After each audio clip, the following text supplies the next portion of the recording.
So welcome really warmly to Maribor, and it's a great honor to have you here. Well, thank you very much for inviting me. We have already heard some of your poems, and I would like to ask you first, why is it worth reading poetry today, in your opinion, and what does reading of other poets mean to you? Poetry? Poetry, yes. My God, I mean, I can't even sort of answer that question for the simple reason it's so much part of my life. I mean, that's what I think about every day, and I never stand away from myself and, you know, and think about my own work, my life as a poet. And I always disappoint people. People always expect me to say something very inspiring about poetry, but it's something that I do and I can never get right. Mm-hmm.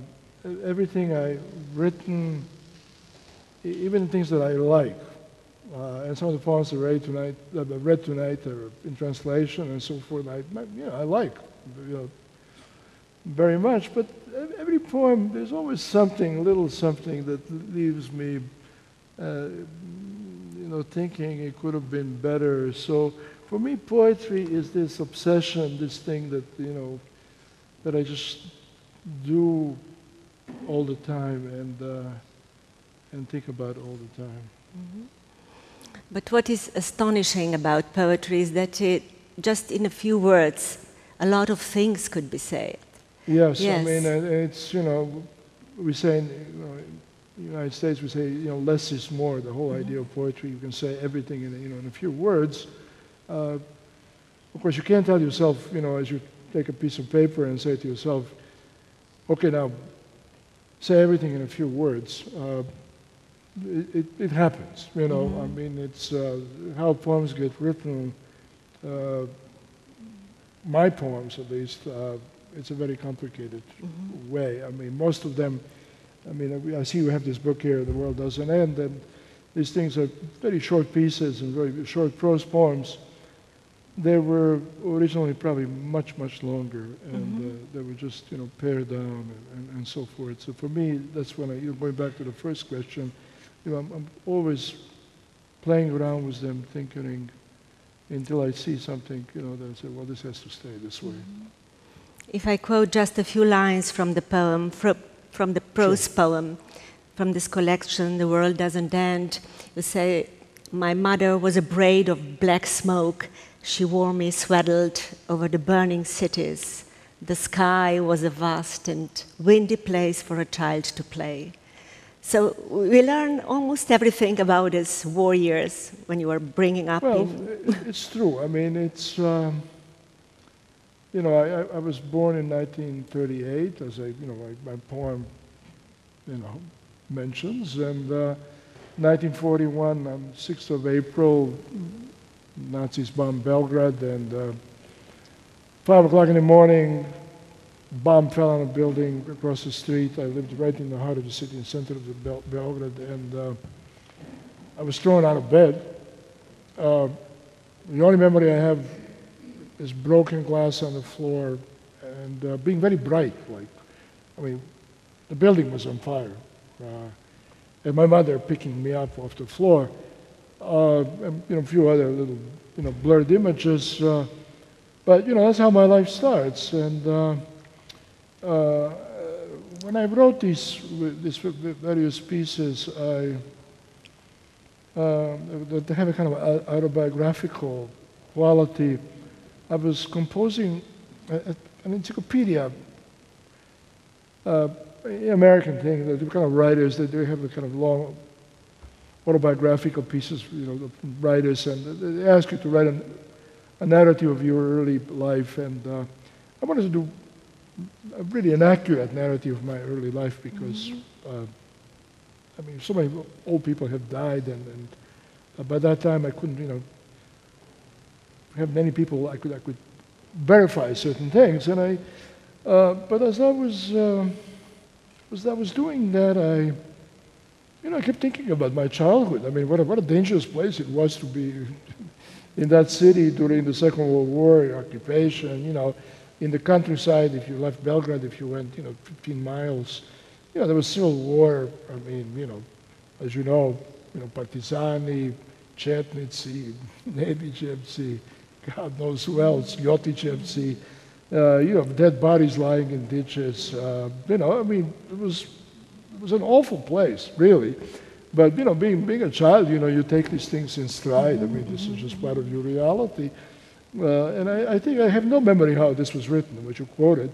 But it must be, thinking about this thing. I mean, it's just saying to yourself, they really, live there and go through all that. And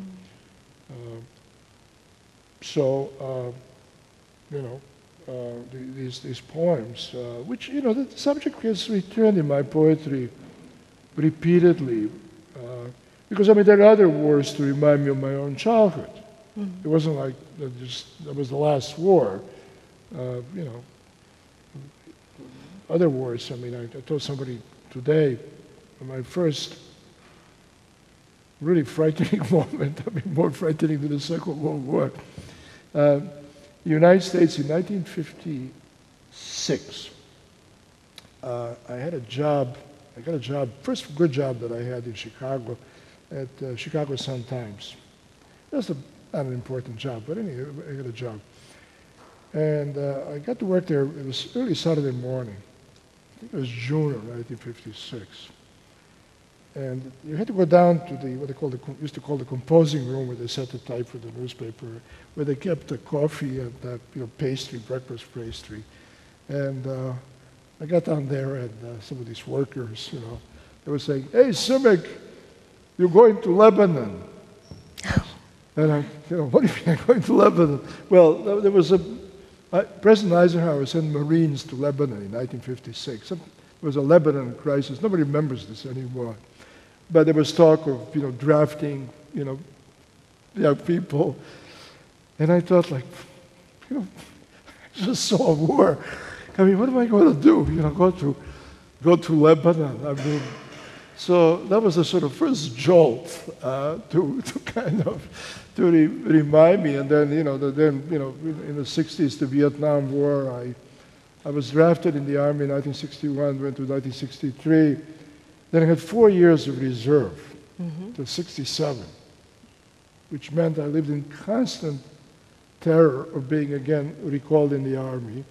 I remember, like, I worked in New York. I was living in New York. Beautiful day, just gorgeous day, Friday.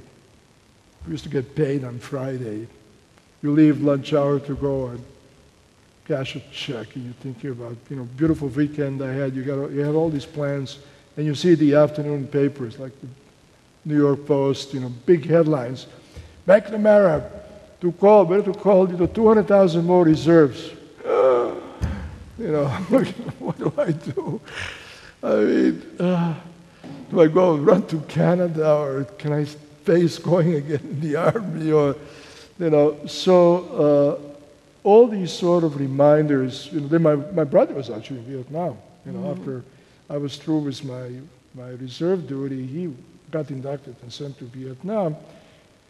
Then in the 90s, there was the Gulf War, and, the 90s, I mean, before that was Yugoslavia. I mean, that, seeing all that in Yugoslavia, what was happening, I mean, this was, déjà vu. I mean, seeing my childhood again. I mean, I remember a television image, an early television image someplace. I had no idea where the hell it was. I don't know, it was like in Croatia or Bosnia, or I don't remember anymore, because there were so many of these images. And this was not a very dramatic image, but for me it meant a great deal. A woman holding one child and holding another by the hand, a 3 or 4 year old child, and they're running down this road, like there's nothing around, and they're just running. And I mean, it horrified me because this is what my mother and I did, so. You keep constantly writing about war. Right. I mean, I have many times said to myself, I'm not going to write another poem about wars, and because I'm tired of it. And then another war happens Also in this book of poetry there are some poems from that little something that also speak about war. It doesn't matter where this war is, in Iraq, in Bosnia. Right. You always feel this sympathy for human suffering, I think, all the time. Well, I think one of the earliest perceptions that I had in my life, I kind of remember that as being something, I was very young. This was 1944, so I was 6.5 years old. And I kind of, something kind of dawned on me, something clicked. What happened was, it was one of those Allied bombings. And, we would go down in the cellar. This was a building in Belgrade, 3 stories high, and on Majke Vrosime Street. And then after the bombing was over, you'd step on the street, and the city always gets very dark because all the dust goes up, and of course there's smoke and all that. It's always strange. Midday, it could be a nice day, but it's dark. And there was a man passing, and he had just his whole body was covered with just plaster, Malta, and people ask, what's going on? Where are you coming from? This and that, and he said something like, everything on the other side of Kalinića Piazza has been leveled. I don't, it was exaggerating probably, but even at that age, I kind of knew because we had some, people who used to visit there. I knew there was nothing there to hit, worth hitting. I knew where the Gestapo headquarters was, where the chief command was. The buildings were, in Belgrade. I know they were still standing yesterday, and on the other things.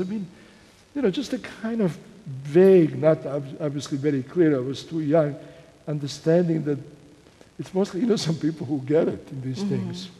And I wrote about it. Later on, I met a pilot who bombed Belgrade, American pilot, very, very good and very well-known American poet at that time, whose name was Richard Hugo.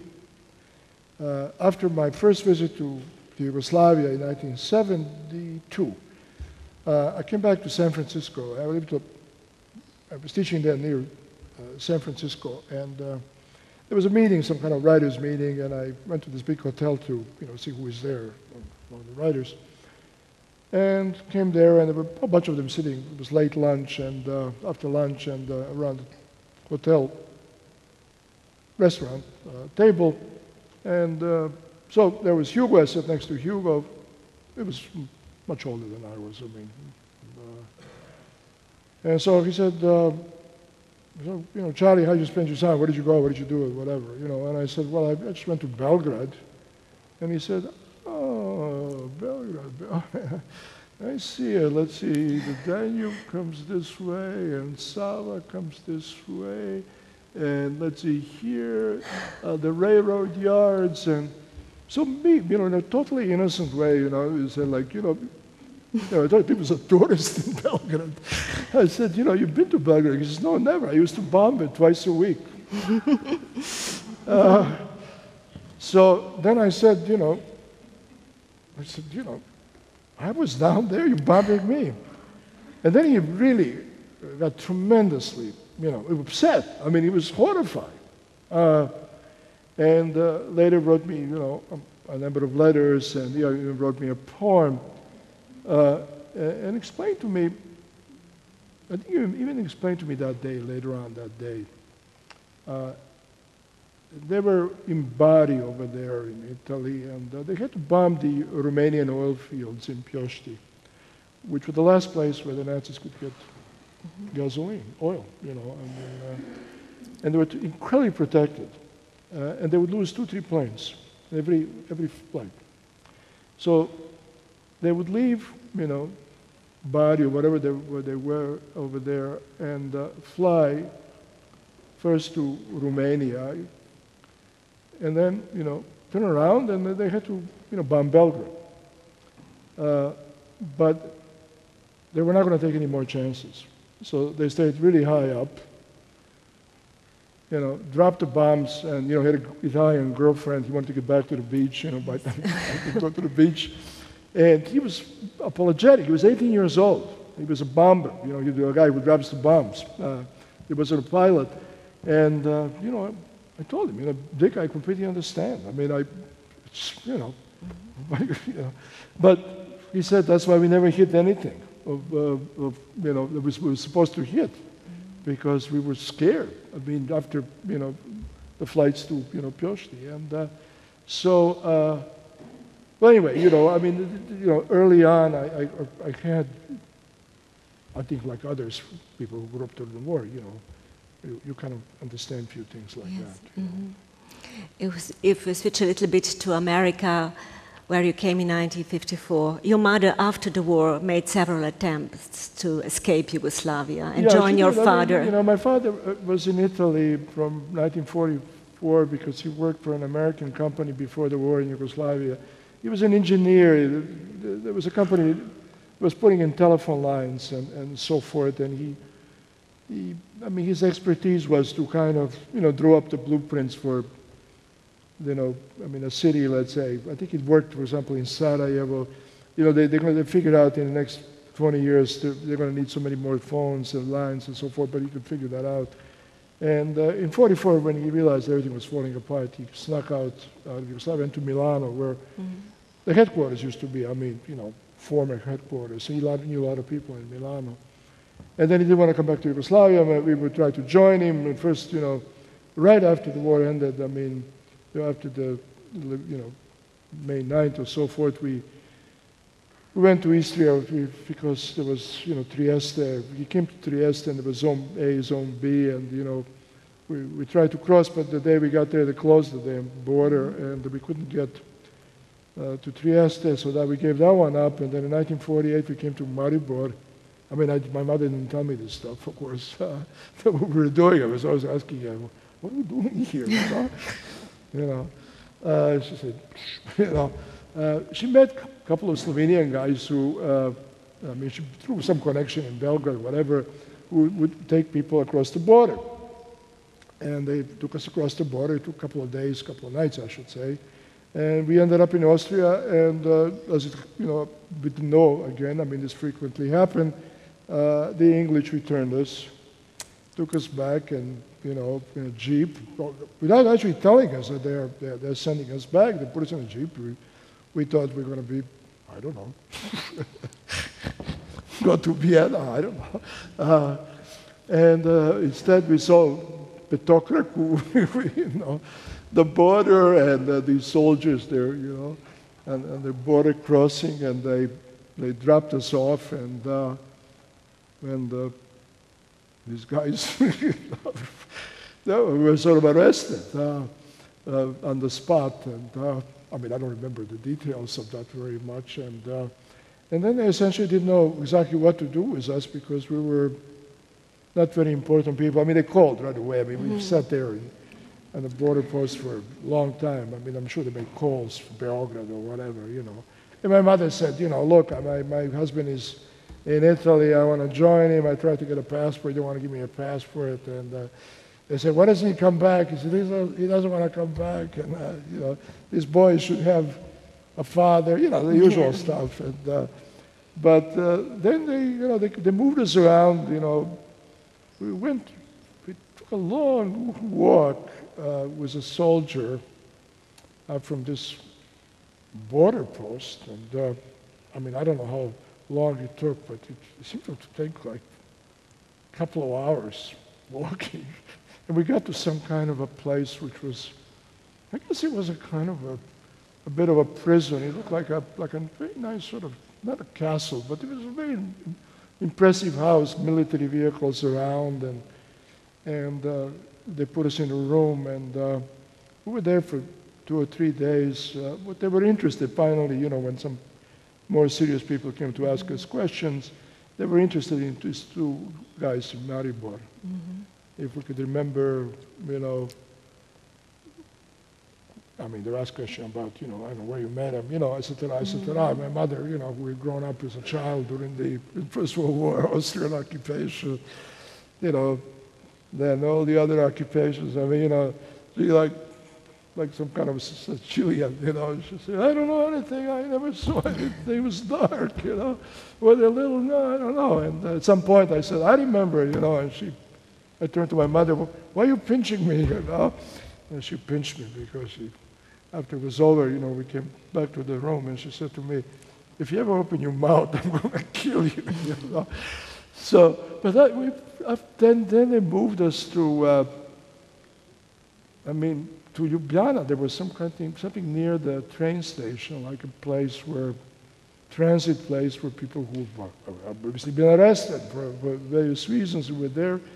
I have no idea how long we were. And then they dropped us off in Zagreb, also near the station. And eventually Beograd, again near the station, and finally to a prison in Beograd. Mm-hmm. And then they let my brother and me go and kept my mother. Mm-hmm. Yeah. But in 1953 you finally got to Paris. Yeah, we got a passport finally. Yes. And my mother wanted a passport, and you know, she kept asking for a passport, and Tito got something from the Americans in that year, and there was some kind of they're going to allow some families of people who were not politically compromised, whatever the story was. And my mother, got a letter, I guess, in the mail that, the passport was, ready or whatever. And she went there, she got the passports, and came back and went to get me. I was playing outside, playing basketball, actually, at Tashmaidan. And she says, come home. And I said, leave me alone, Are you nuts? I said, no, Mama sad dođeš kući. Ja kažem, pusti me, važno je. So she got me home and closed the door and she said, I don't want you to leave. Tonight we're going to Paris. She was going to leave on the night train to Paris. She was not going to stay another day in Beograd because there were stories of, they would give you a passport and, then 3 days later, say, could you come back, with just a little something about the passport, they'd take it away from you, And so she just told the close family and we left. Mm-hmm. And without having an American visa, we had to wait in Paris. Mm-hmm. What about New York? Then after a year, which was quite hard in Paris, you came to New York. Was it love at first sight? It was, I must say, New York is impressive in those days. I mean, coming on a boat, on a ship, it's the best way to arrive. There's a kind of unreality about the place because the way you arrive in the harbor, and these were large ships. This was Queen Mary, actually, we were on. And huge ship, and then the tugboats used to pick up the ocean liners. So to bring them into the Hudson, they really slowed down. And so you glide into the harbor in the beginning over there, the Battery Park where the Wall Street is, and very slowly move up. And it was, it's still unreal when you I've been since then, on a boat in New York Harbor. I mean, the way all the buildings are sort of just in front of you, all the skyscrapers and everything. And I remember what really struck me, that was really strange. New York was so colorful. Europe in 1954 was gray. Paris was gray. Everything was gray. And, yellow cabs. On the street, people had like pink shirts. They had, green jackets. There was a newspaper called New York Mirror, which was printed on pink paper. And you see it kind of lying everywhere in the gutters. So, that was really, really strange. The first afternoon in New York, just colors. Everything so bright, yes. Then you moved to New York after the Chicago in 1958. And 1956. No, 58, sorry. 58, yes. First 58. You went to Chicago. 58, yes. 58, summer 1958, yes. And you already were passionately interested in poetry at that time. Well, I was. I mean, yes. I was interested not just in poetry, but lots of different things. It wasn't just poetry. I mean, I wanted to be a painter. I mean, I like, obviously, film. I liked, I read a lot of fiction. I read all sorts of books. But poetry, was important, and I always wanted to come back to New York because we first lived in New York we got there in August of 1954, 10th of August, and we lived in New York till June of 1955. My father, who continued to work for the same company that he worked in Yugoslavia, and again traveled around the United States doing the same thing. I mean, going to places in North Carolina, Kentucky, Pennsylvania, and then again, looks what they have there and how to add another, 50,000 telephone numbers, lines, and so forth, but he got tired of that, and he got a job. It was a headquarters in Chicago. So we went to Chicago, and I came back to New York on my own in 1958 because I was a little snob. I mean, I realized that New York had more theater, more art galleries, more bookstores, and Chicago was a working town. I mean, it was a huge, smoke-shrouded city of hard-working people. Factories almost in the center of the city, pouring smoke. On a beautiful lake, the lake shore lined up with very expensive hotels, and there are beaches. If you're standing on one of the beaches, in those days in Chicago, you looked at the hotels, it looked like you were in Rio. And about 3 or 4 streets from, blocks, as we say, away from the lake, it would be, factories, slums. I said, even in those days, I said, this is like the Communist Manifesto. The rich and poor. And, all immigrants, I mean, everything, just mostly, Eastern European, Poles and, everybody from every part of Eastern Europe. And very happy, I may say. I mean, it wasn't misery because they were, they worked in these factories when these factories were paying good wages because unions were strong in America. And you went to jazz clubs as well, because you went to jazz clubs. Well, yeah, but not so much in Chicago. I mean, Chicago, in those days, I mean, I was too young to really go to jazz clubs because they were very expensive. There were not too many jazz clubs. I went more to blues clubs in Chicago. But in New York, once I came to New York, that's what I did. You went, yes. And blues and jazz were the influences on your poetry, in a way. Well, I mean, atmosphere, I mean, this melancholy on the one hand and this joy on the other. Well, what I liked about, jazz, I mean, it was inspiring because there's a sense of controlled anarchy. Yeah. I mean, to enter a club,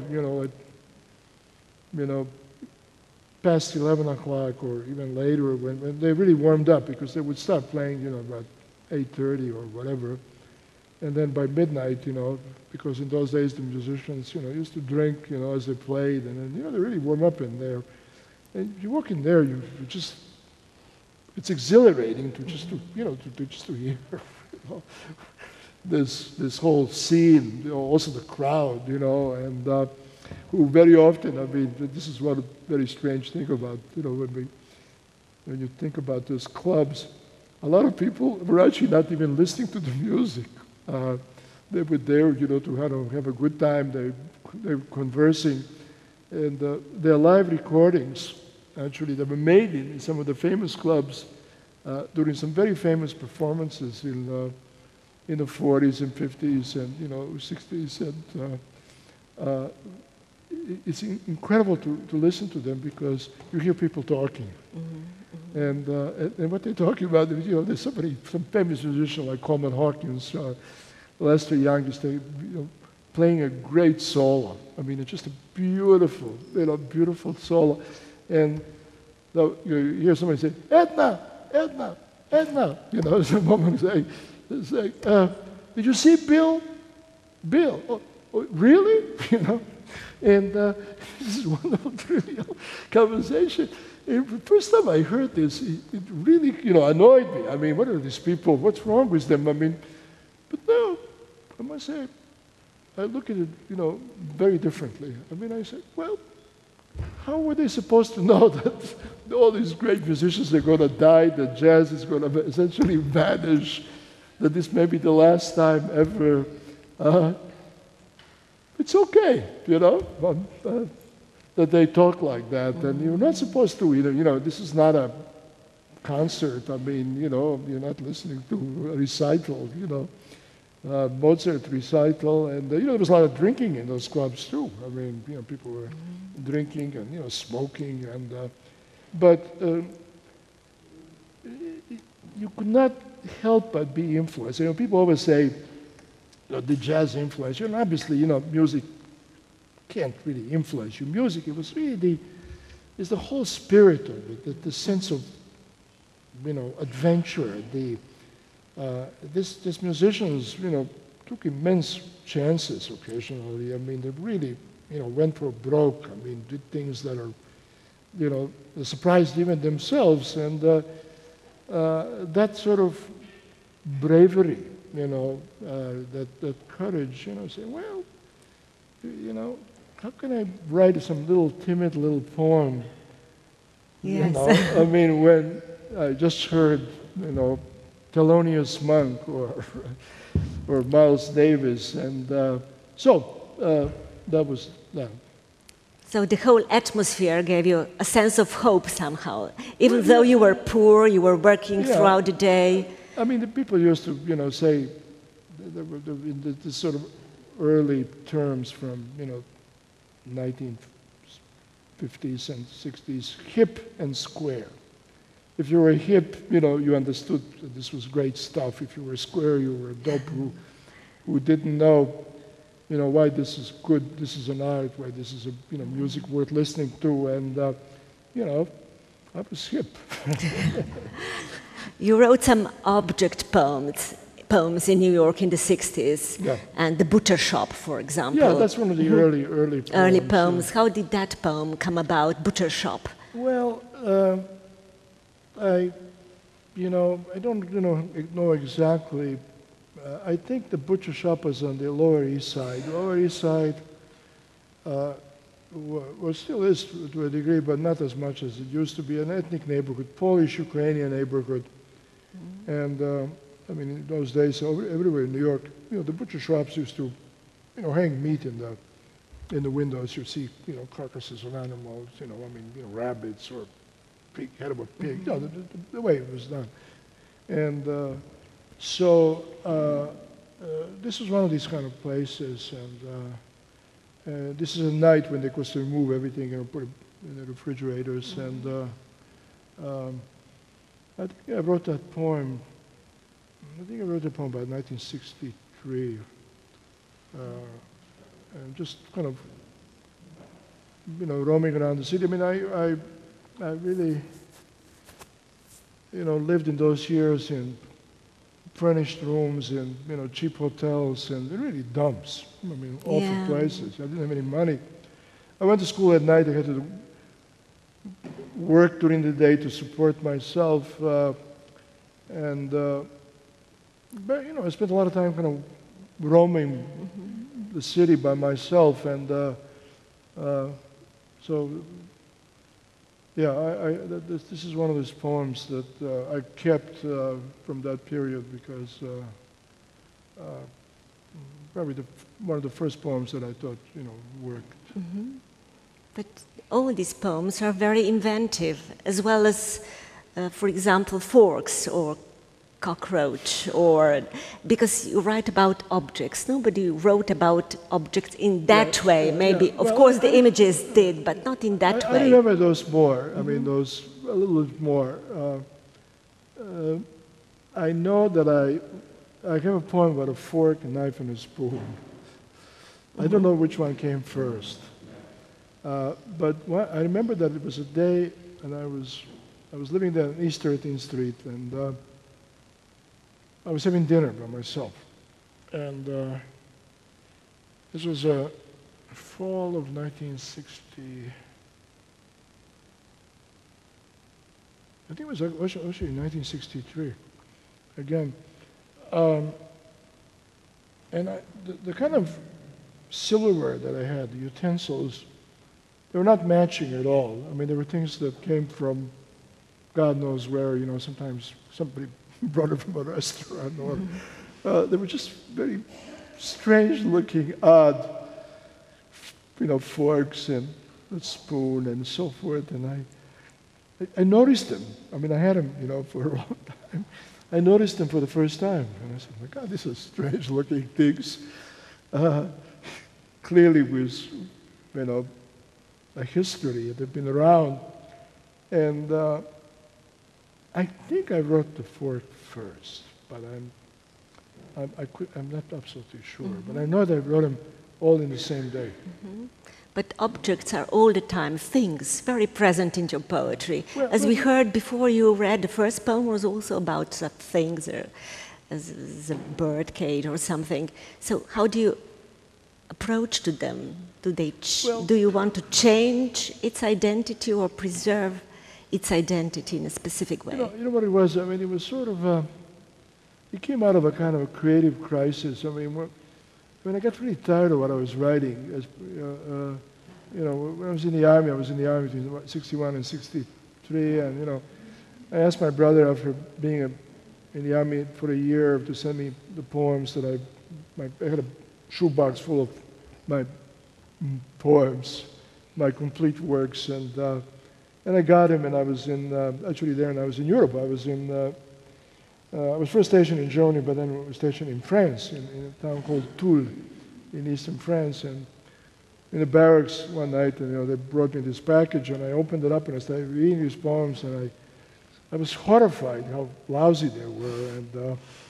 And when I was done with them, I got up and I walked out, but this time it was kind of late at night, and we had this big dumpster where we throw trash, and I threw them in the trash, and I went back to bed, and I lay there in bed, and then I got up and went back to the dumpster, and I climbed in, and I got the poems, and then I ripped them very carefully into small pieces. I had this horror that somebody's going to read them and say, you know, who is this idiot writing this awful stuff? You know, I was so embarrassed.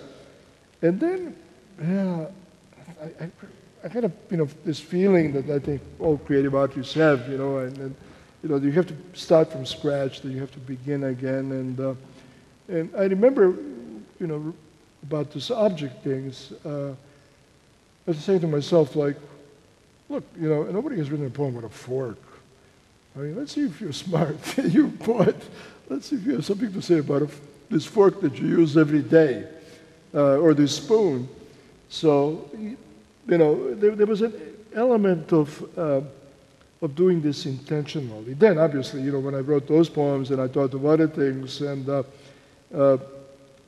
after a while, you know, I had a number of them, and about all kinds of other things, but not that many. And, you know, my friends said, you know, you should do a whole book of object poems. And I said, you know, oh, this is great. You know, I love this idea. Oh, yeah. You know, I wrote a poem about a toothpick. I wrote a poem about, I don't know, you know.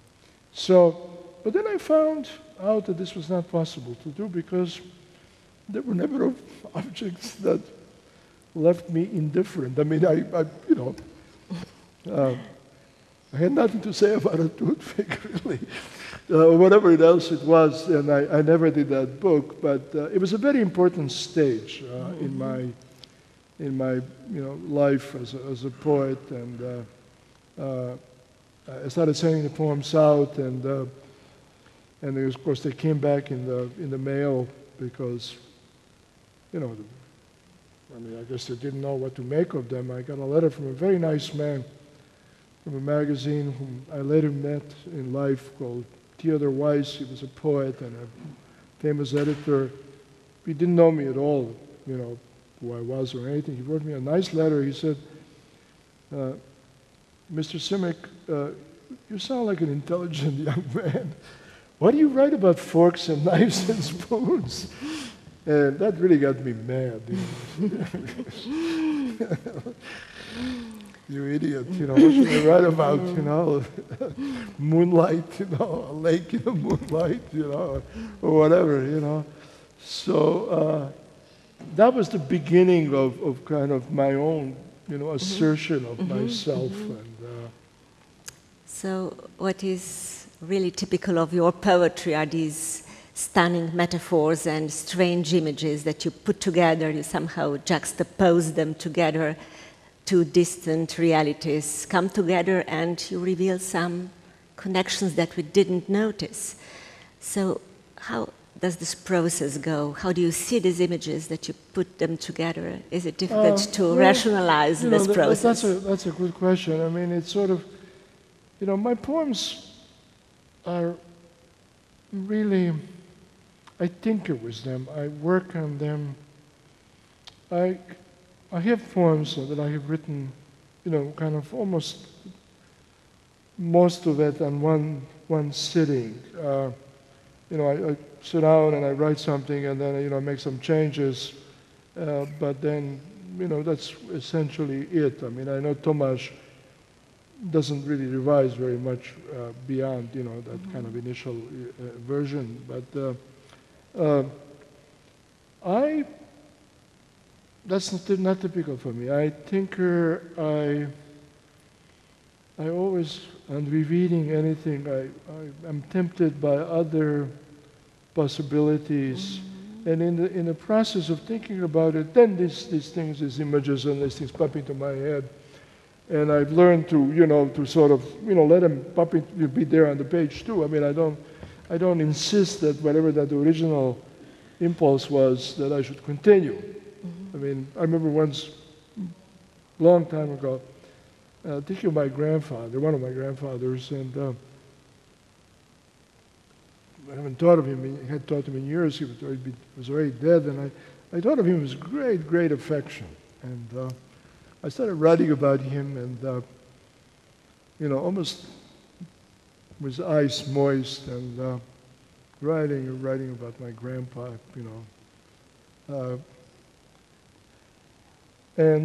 well, anyway, what happened is that after I looked at that poem and I started making changes, there was a dog in the poem. At some point, I had to say goodbye to grandfather with great pain and sorrow. I said, bye, Grandpa. I mean, no more in the poem. And then even the dog had to go. It became something totally different. And it's something that happens to me a lot. I mean, I do this. I'm always, I'm sitting on something over here. Excuse me, just a second over here. I'm always tinkering with poems. I revise poems even after they're published. Mm-hmm. Every time I look at something, I have to, fool around. And, so many of these things that, images, I think images are involuntary. I mean, they're just, they just pop into your head. You can't say to yourself, give me a great metaphor, Simić, or, great image. It just happens. And then, then you take it.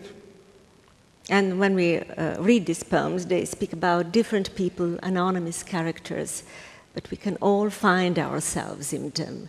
So as if you go deep inside you and you meet all of us there. So these poems are very universal.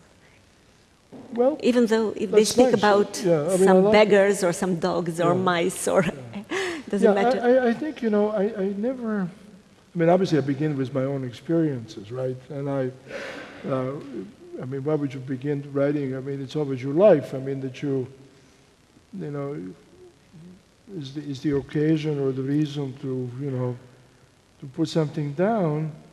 But in the end, I'm more interested in the poem than, you know, conveying something about myself. I mean, I do that more now. I'm more direct now, and people complain about my early work. I mean, the first 20 years, 25 years. I mean, we're doing 50 years now. This, you know, they're kind of anonymous. There's nothing, you know, you don't know who it is and so forth. And very often, well, in fact, most of the time when I wrote about, you know, war and events that occurred to me in my childhood, I didn't, you know, mention places or give any kind of specific names because I wanted to make a poem, and I didn't want to, you know, sort of bring myself in saying, you know, this happened to me or this is me, you know, so, you know, call attention to myself, and but I still kind of do that. My mother had a theory about, you know, me as a poet. I mean, she was horrified that I was writing poetry still. She always thought I was going to get in trouble with poetry, you know. But she thought she would explain to others, you know, why I write poetry. She would say, you know, when he was little, you know, he was a liar. He was a liar. People would come to me and they would say, Gospođo Simić, that son of yours is incredible. I mean, the way he lies, the way he invents things.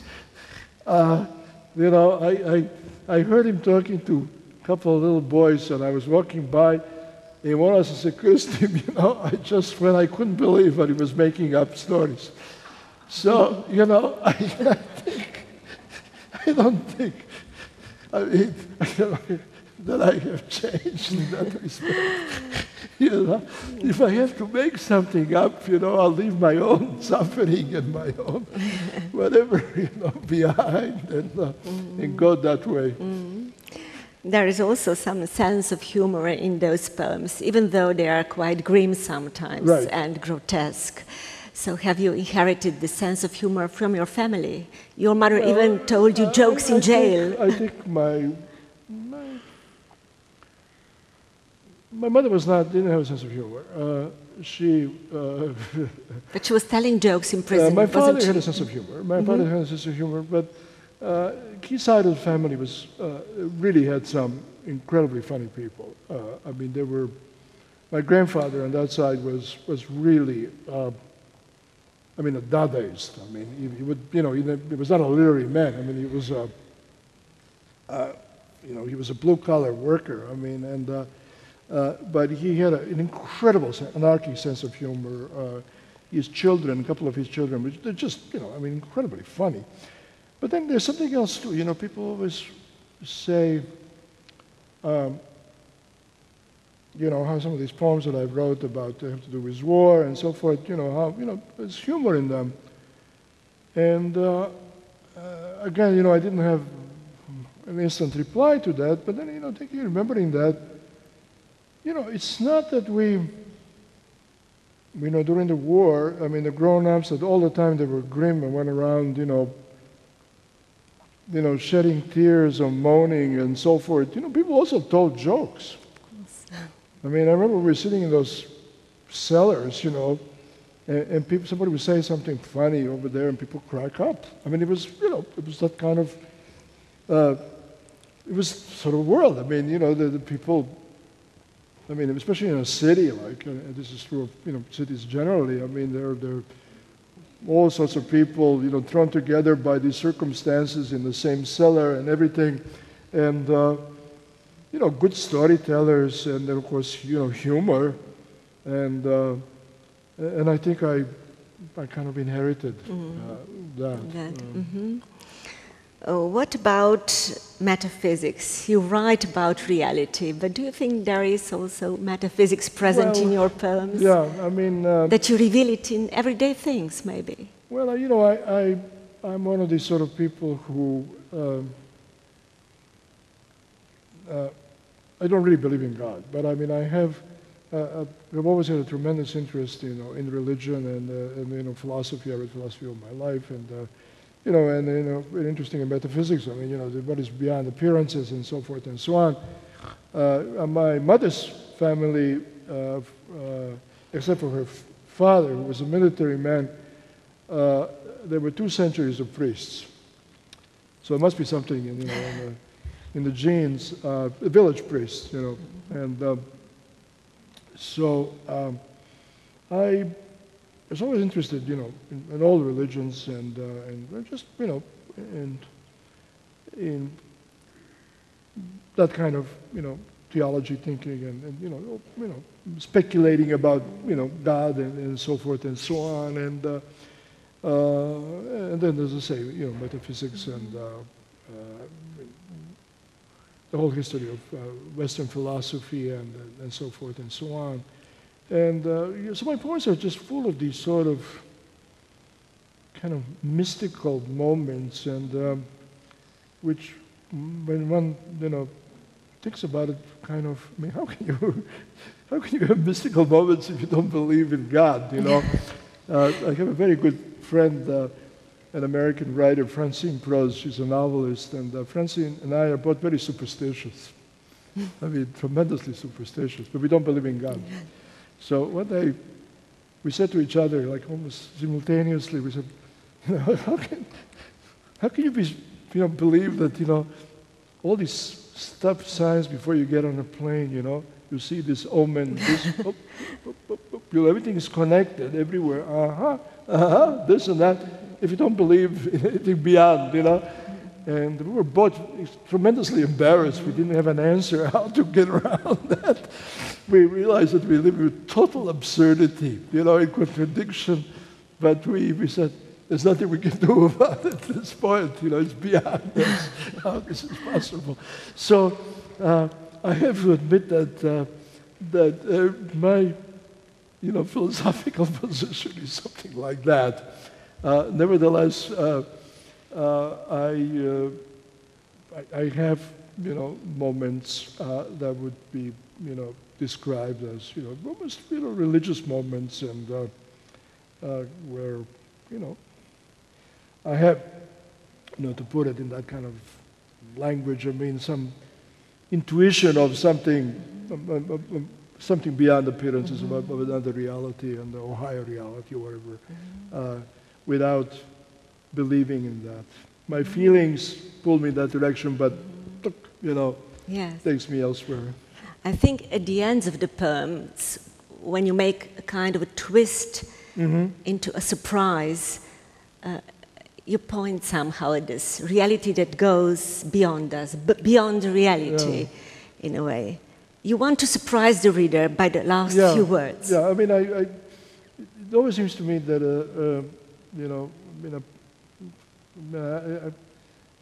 a poem needs that kind of twist, a movement away from where the direction's been going. It needs to kind of either undercut itself or suddenly surprise the reader by moving in a different direction.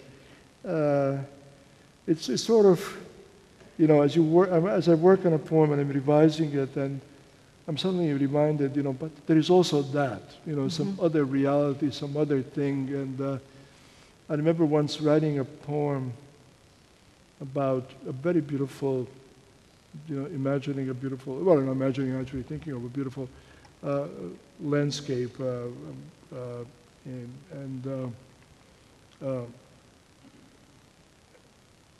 and then it suddenly occurred to me, I mean, after I wrote about this gorgeous, where I live in New England, I mean, plenty of gorgeous landscapes. I mean, Slovenia is a gorgeous country too. I mean, feast your eyes.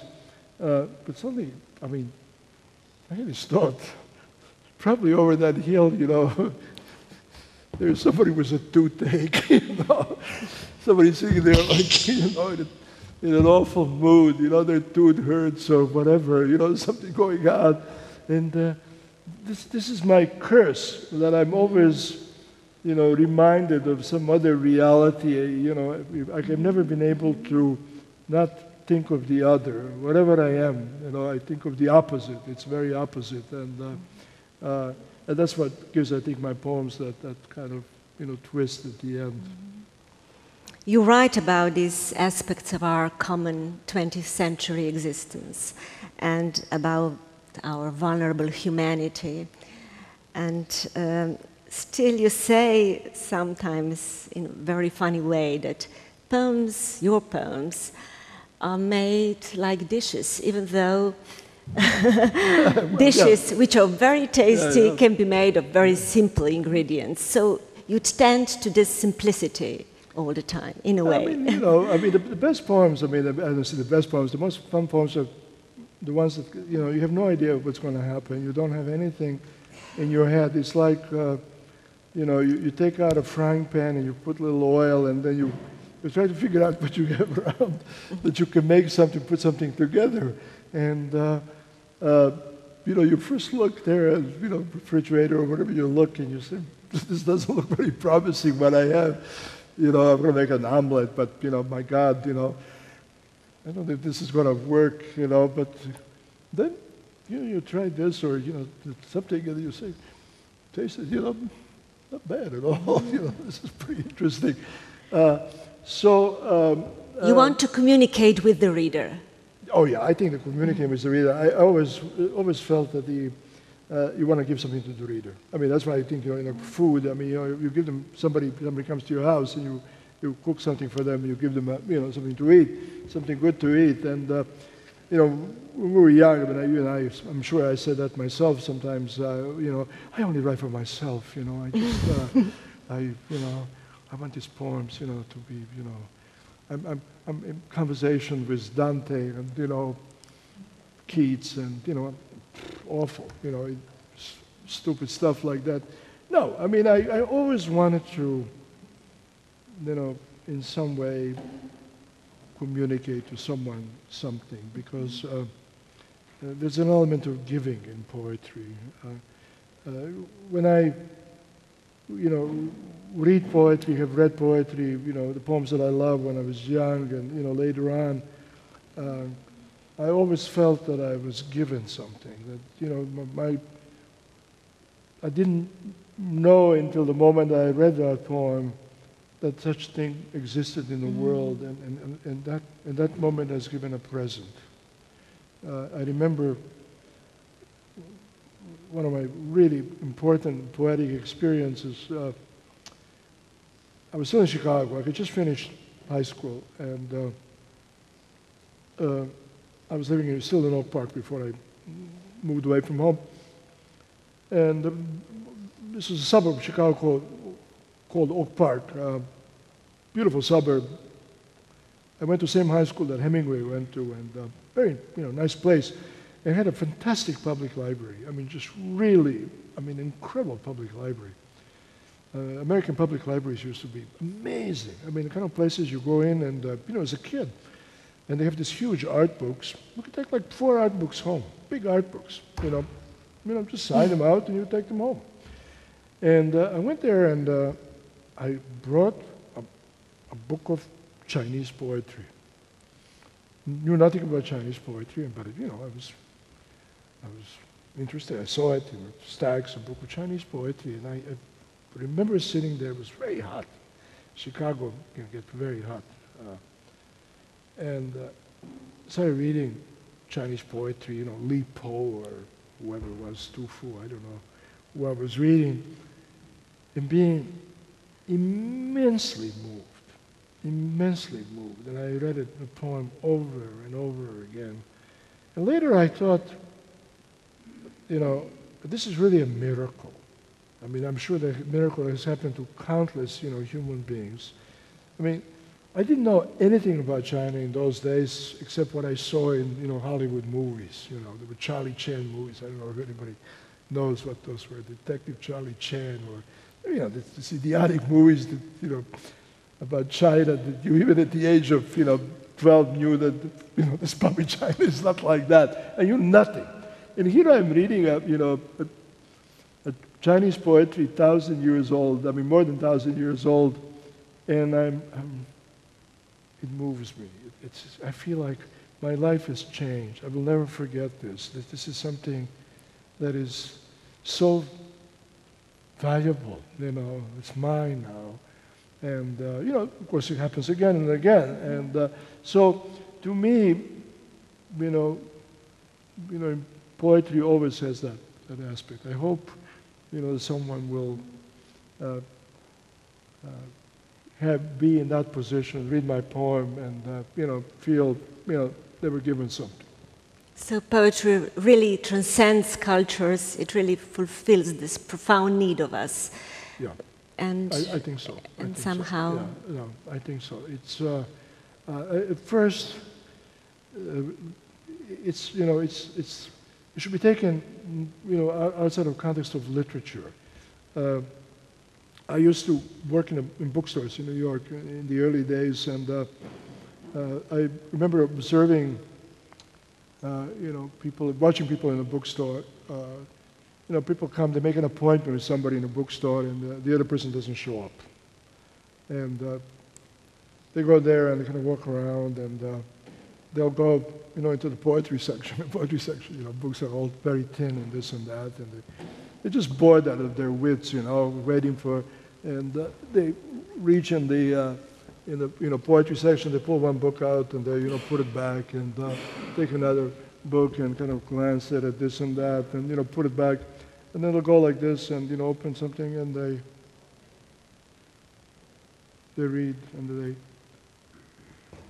they look at the name, they go back, they read this, they turn, they read this, read this, and then they look at the price, and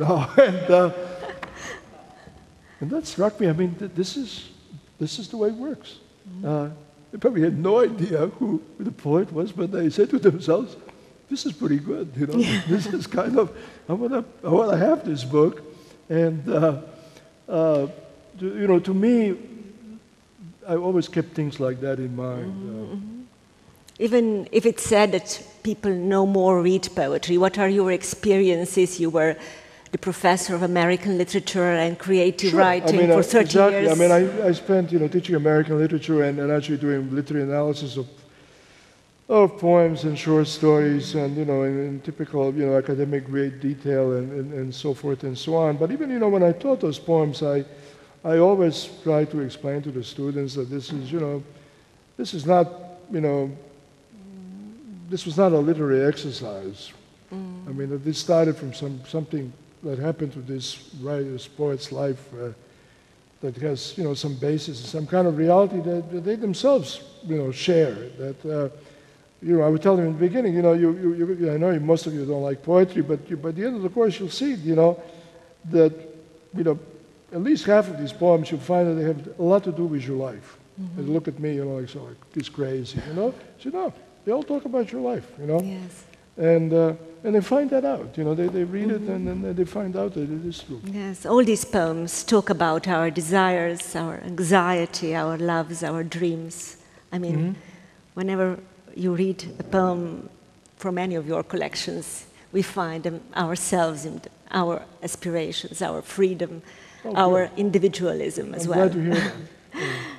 And your mother also asked you, why do you still write poetry, as you said. So do you think that if it is something hopeful about America, it's poetry?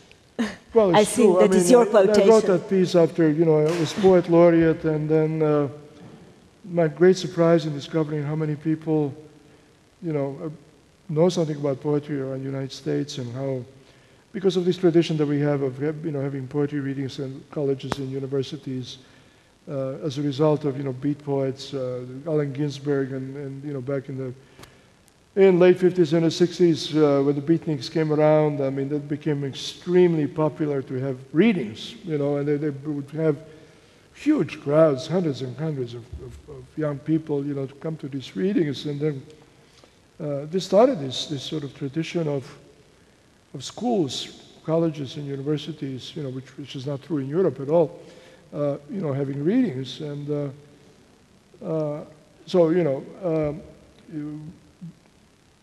I discovered that as a result of that, you know, you talk to some newspaper editor or cultural editor and, you know, God knows where, you know, Washington State, Walla Walla, there's a beautiful place with a funny name, Walla Walla, Washington. And on, you know, all kinds of other places. And to my great surprise, I mean, they knew something about poetry. I mean, they would tell you that when they were in college, you know, somebody once dragged them to a poetry reading and they enjoyed it. And then they actually read some poems themselves, you know, and they asked intelligent questions, and they knew, you know, they were just, it was amazing how many people were very comfortable with poetry. Mm-hmm. It was beyond my expectations. It was, as I said, hopeful. It was astonishing, you know, and as I said, you know, there are not many things that you could say that in, you know, the United States. I mean, our education is, you know, standards and everything else, you know, so everything is going down. But for some reason, people read poetry.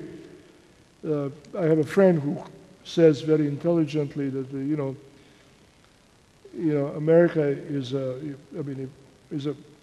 country of, you know, continent of loners, so people, you know, solitaries, and anybody who is interested in reading, who reads, who thinks, who, you know, and it's a country of small towns, small villages, and you know, and poetry is a place where you can, that your solitude can find, you know, a companion, you know, somebody to address your solitude.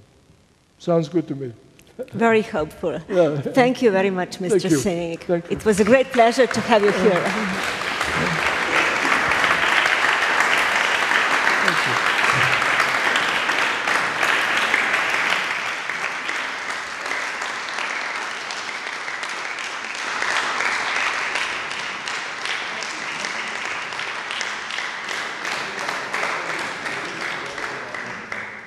I would like to give the word to the audience now to ask some questions.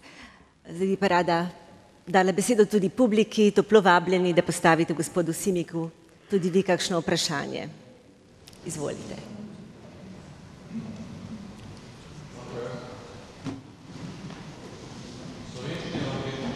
Lahko v angleščini. What do you think about the relationship between Americans and Europeans? I heard a joke often. Why Europeans don't like Americans? Because all of those losers who went from Europe in the past to America get success, good success. Well, I mean, I've heard that. I mean, I heard that before. So, what is really the question? And the question is whether. What is, in few sentences, what is your opinion about the relationship between Europeans and Americans today? Oh, I mean, that's a vast, vast subject. I mean, what is always, you know, astonishing about the United States is that the United States doesn't think of any other country in the world. I mean, when it comes to Europe, Europeans think that Americans think about Europe. Americans have absolutely no knowledge about Europe. They know less and less because they travel less and less. They used to travel much more to come to Europe.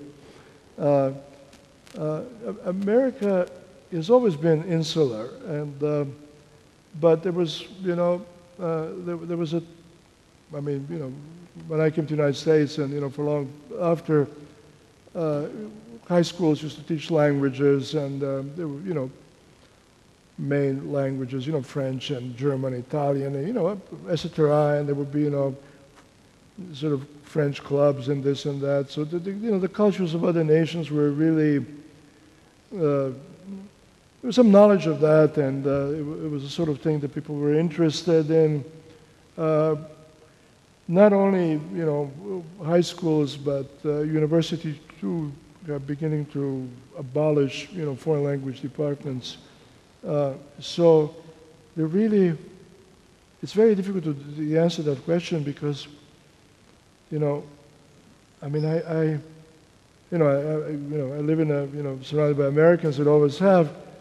What Americans, say about Europe, most of the time they don't say anything about Europe because they don't, it's not a subject in their minds. And what American politicians can say about Europe, they say things that they can only say because they know that the people on the other side know nothing about Europe. So I don't think it's ever been this bad or this remote. I really don't know how to, go beyond that. It's just, it's depressing. I mean, it's, terrible. Thank you.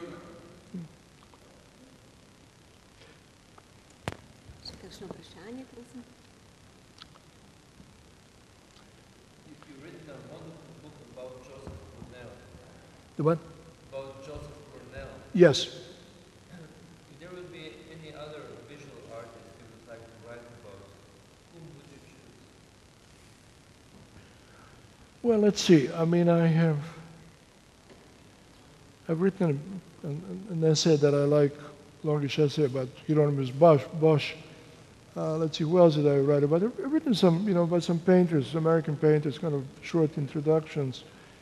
But what visual artist I would write, American visual artist? That's a question I can't answer right away because, I mean, some of the people that would come immediately to mind, like Edward Hopper, there are a lot of people who wrote about Edward Hopper.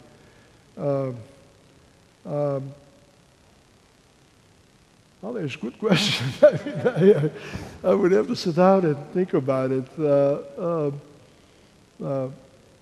would probably, pick out some of the little-known 19th century American artists, landscape painters. I mean, now they're being sort of discovered in a big way. I mean, there were some pretty decent painters. I mean, not great painters, but decent. But they were kind of interesting, in their own way, and they had their own little touch. I possibly would write about something like that. But I don't know. I would really have to think about it. I mean,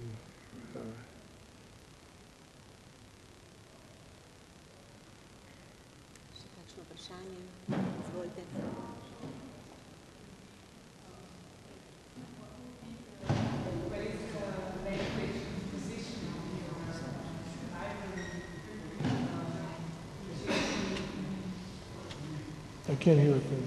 Which part has, let's say, the compartment language? Can you speak a little bit louder? She doesn't hear. I wanted to ask what would be the language composition of your library? What was the question? The language composition. Oh, okay. Well, I mean, I have French books. I have, books of civil creation that I think most of it is poetry. But it would be, of the foreign languages, I mean, the ones that I read, which I can read French, and I can read civil creation. I have a few Russian books. I used to be able to read Russian much better than, I can't read it now. So that's it.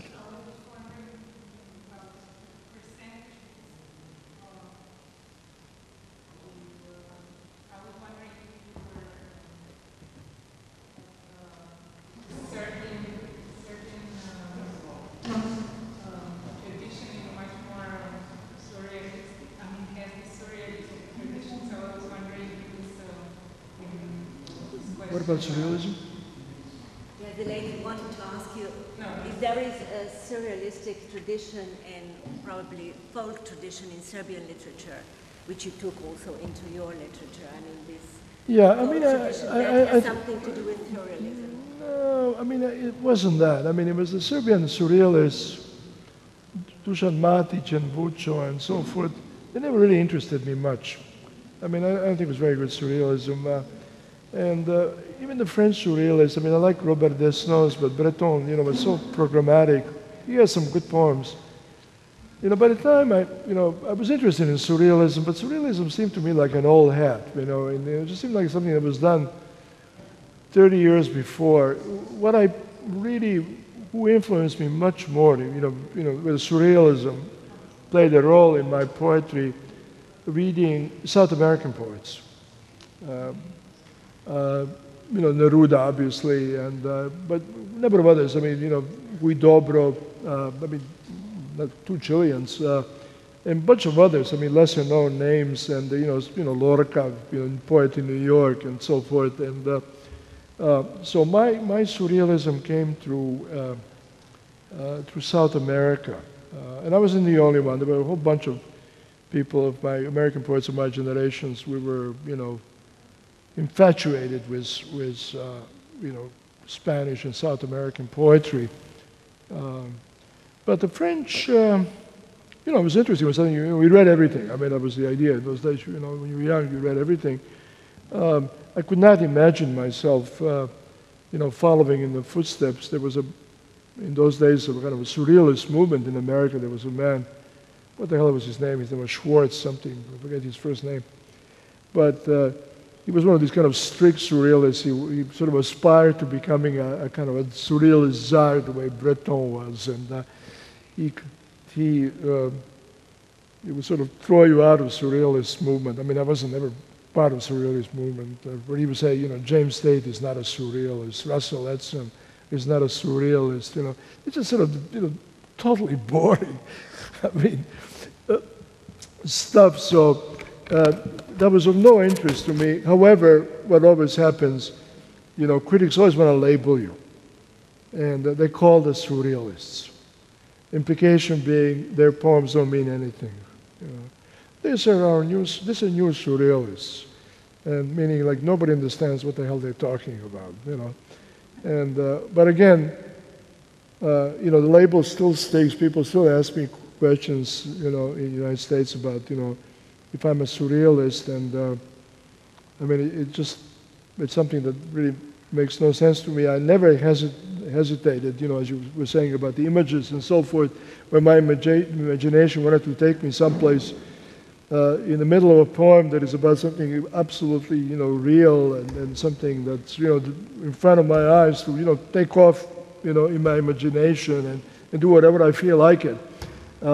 But anything kind of, programmatic, or the idea that this sort of you reach into your unconscious, that you bring out the unconscious, all that stuff sounded to me just, not terribly interesting, and, not very, even as a literary theory, as a poetic theory, pretty shallow. And I think all the people that I mentioned, James Tate and other American poets of, that generation, would say the same thing. I mean, I don't know if you know the work of poet James Tate, who is about, it's crazy. I mean, but his surrealism, if he has surrealism, quote unquote, it's Kansas surrealism. I mean, he grew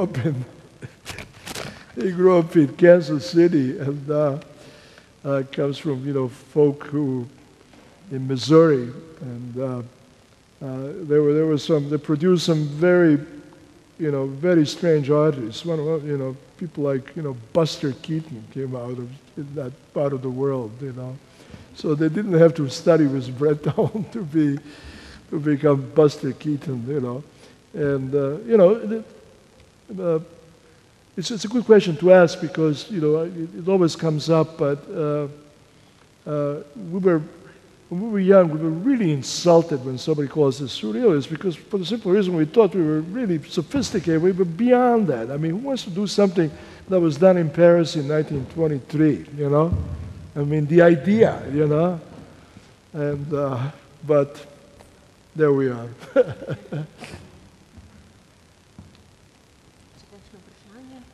One more question, I mean, I think, huh? One more, right? Oh, one, two, yeah. Še eno morda, če je še drugače pa. Contemporary society. The role of poetry in contemporary society. Well, I think, I mean, the role of poetry, I mean, the poetry, I don't believe, you know, poetry has a really, you know, a sense of a role. I mean, poetry inevitably ends up by having a role. I mean, the amazing thing about poetry that, you know, it has survived all these centuries, since, beginning of humanity, you can find already, in Middle Ages, warnings against, poetry and poets, how bad it is, because poets always say things, against, something blasphemous. They always, there's sex, there is no respect for authority. I mean, there's the warnings of, about poetry in every society. No society really encouraged poetry, I mean, maybe they did, the sort of very, tribal societies where you need somebody to preserve the epics, the history of the tribe and so forth. But beyond that, poetry was always like regarded as a marginal, and yet it has survived because it probably, it engages something very fundamental. We talked about, I mentioned that my friend says about solitude and so forth. The best answer I got, to the question, answer to the question that you were asking, in 1969, when, we still had enlightened governments in Washington, they had something called Poet in the Schools program, the National Endowment for the Arts. We sent poets to schools. Somebody got that idea. There was a woman called Carolyn Kaiser, a very good poet, who was in charge of the National Endowment for the Arts, and she dreamed up this idea. And it was great, I mean, because you made money. The only thing is you had to go to, not to elite schools, but you were sent to, bad schools in New York if you were sent to New York. But I got sent to, on a trip to high schools along southern Arizona, border with Mexico, New Mexico, and ended up in El Paso, Texas, which is on the border. I mean, really, cultural shock. I mean, this was, those days when, there wasn't cable television. I mean, all these kids just watched Mexican television and so forth. And there were, these idiotic textbooks where they had, poems like Robert Frost's poems about snow. They lived in Sonora Desert, So it was, it was really interesting and tough. Found out that they expect you to go to 5-6 classes per day. You had a car, one high school, next little town, another. Last 2 weeks, different schools. Last day of this trip in El Paso in a high school, they wanted me to go into 8 classes, and I did. And I was exhausted, because you want to do something. I was, smart enough to bring all sorts of Spanish poets. I mean, Mexican poets, Spanish poets, and I get somebody in class to read, these dirty poems by Lorca, and some of the Mexican poets, and they all, said this is pretty good stuff, but then, it comes to questions, and as I say, the last class, and I'm thinking I'm going to get back to the, motel, and I'm going to really get drunk. I mean, I just, I need, just to, this 2 weeks, I'm exhausted. A hand goes up, and some kid asked me, what is poetry good for? And I thought, oh my God, this is such an intelligent question. I mean, what am I going to do now? My brain has stopped, What am I going to say to this young person? All of a sudden, a hand goes up. And it's a young girl, very sort of, you know, kind of very conservative, kind of in, you know, dark clothing, you know, little Catholic girl. And I said, you know, you have the answer. And she said, to remind people of their humanity. And I was stunned.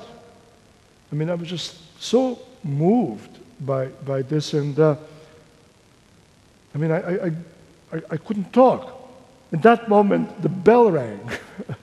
They all jumped, and I started, you know, trying to find her. I mean, I wanted to get to her and ask her, you know, who are you? You know, how can you say something so, you know, wonderful, so brilliant? You know, what made you say this? I couldn't find her because what happens, you know, this is the last class, Friday. Everybody, pandemonium in the hallways, you know, everybody's trying to get out. I never found her.